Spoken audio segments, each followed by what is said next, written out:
Hello everybody, the Glowing Skull here, and we are going to be looking at a video today, and I'm gonna sift through the internet and find one for us, alright?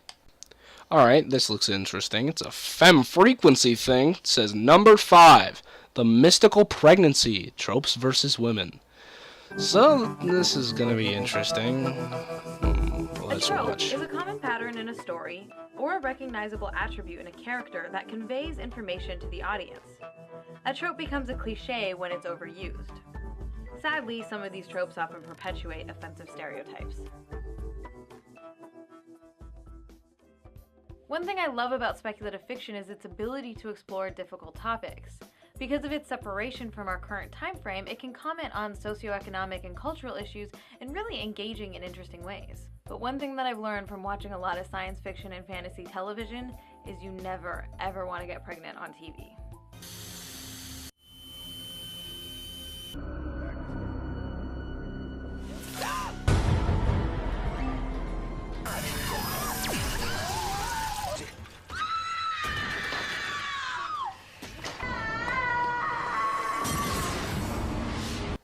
What even the fuck are these shows?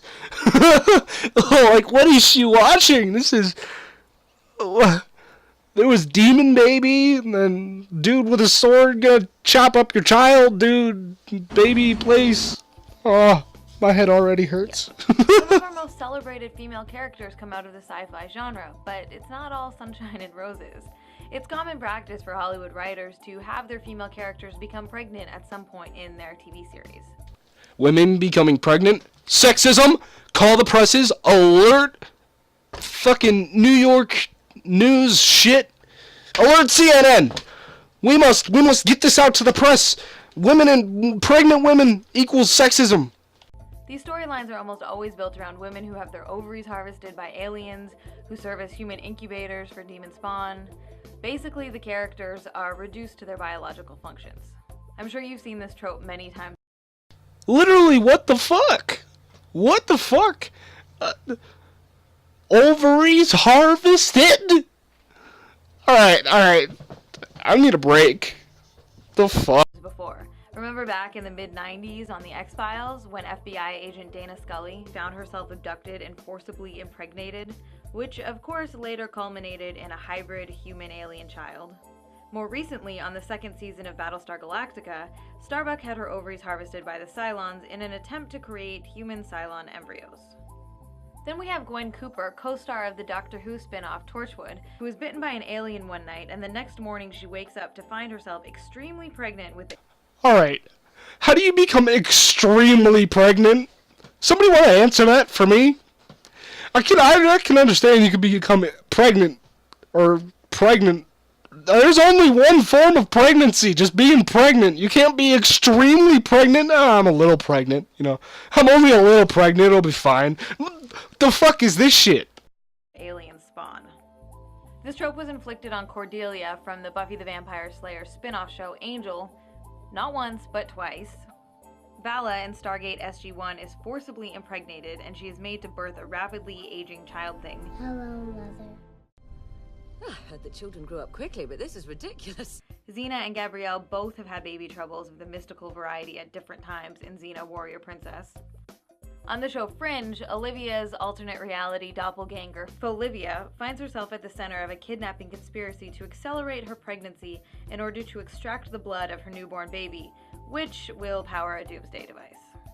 Deanna Troi from Star Trek The Next Generation is perhaps the quintessential example of the mystical impregnation trope, as her character's body and mind are regularly occupied, borrowed, violated, and invaded by alien beings. During Season 2, in the episode The Child, Counselor Troi is impregnated with a rapidly aging alien fetus by a flying ball of space energy. Okay, now that was a pretty long period of silence there, but that flying orb thing, pretty sure that's how Jesus was made. So, you know, bonuses. Imagine finding out you're pregnant, giving birth 36 hours later, raising the child within a day, and then it dies, or in this case, vanishes. We don't see Troi dealing with the long-term emotional ramifications of such a traumatic event, and the experience is never mentioned again throughout the series. And my apologies in advance to my more religious viewers, because we really can't forget the original mystical pregnancy narrative, the Immaculate Conception. As the story goes, an all-powerful being descended from the heavens and impregnated I just said that. Well, that's good. I just said that. a young woman with the Chosen One, destined to save Earth and the souls of humanity. Yep. It's almost an unwritten rule that at some point during a sci-fi or fantasy television show, the writers will inseminate their female leads with some sort of ghastly pregnancy experience. Yes, because remember that one time when Leia got knocked up with 18 different kids all at the same time? Yep. It's definitely a sure thing in every sci-fi thing ever. The mystical pregnancy is one of the plot devices that I loathe the most, because while other tropes represent women in stereotypical ways, this one hits us on a biological level. Yes, some of us are physically capable of having babies, but no, that does not mean you get to take advantage of and abuse that for the sake of your story. Alright, having children? That's a no-no. You're not allowed to do that on TV. Alright, you're not allowed. You evil people that have a common conception of how the human body works. You stop that. You stop that right now. It makes becoming pregnant seem disgusting, frightening, and nightmarish.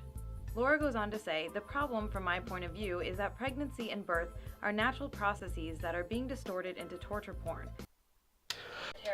What the fuck? Torture porn? I'm sorry, I'm getting a little bit of the video in there when I'm unmuting my mic. When was there torture porn? When and how? Are you, what the fuck? That's a bit far. Like, that's gotta be far. You have to be going a bit far there. You understand that, right? Like, pretty sure it's not torture porn. Alright?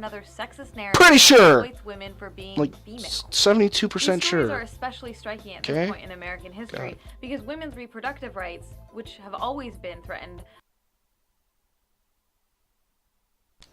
And from this point forward, she continues to ramble on about women's rights and abortion, and it has absolutely nothing to do with alien demon babies or sci-fi at all. So I'm going to consider this the end of the video, and until the next one, peace you guys, have a good one.